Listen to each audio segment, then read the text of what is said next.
Tuljapur drugs प्रकरणात आता धाराशिव पोलिसांकडून कारवाई सुरूच आहे।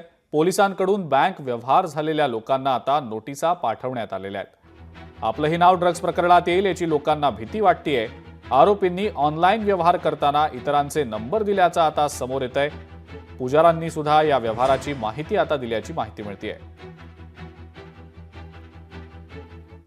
एखाद्या व्यक्तीला जर त्या व्यक्तीचे पैसे द्यायचे असतील, जो आरोपी आहे ड्रग मध्ये आल्यानंतर त्याने काय केलेलं आहे, ती पैसे डायरेक्ट न घेता जे मुंबईची जी ड्रग व्यापारी आहे त्यांचा नंबर दिलाय।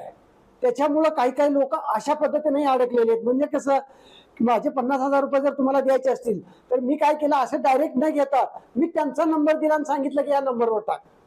त्याच्यामुळं बरेचसे लोकांना जे आहे ते अशा पद्धतीच्या नोटीस आलेले आहेत आणि त्याची चौकशी चालू आहे। तो आकडा पोलीस अधिकारी कोण मला सांगत नाहीत ना किती आकडा, पण असं ओरड खबर आहे की नोटीस निघतात, ट्रान्झॅक्शन म्हणून त्यांनी काढणार नोटीस, असं आम्हाला समजलंय। पण जे नाहीत आहेत पण त्यांना फार मोठी भीती आहे, कारण का ते समाजात त्यांचं एक नाव आहे।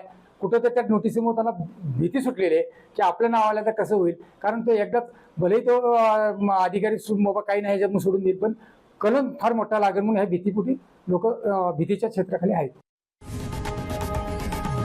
लोकशाही मराठी ऐका, पहा, जागरूक रहा।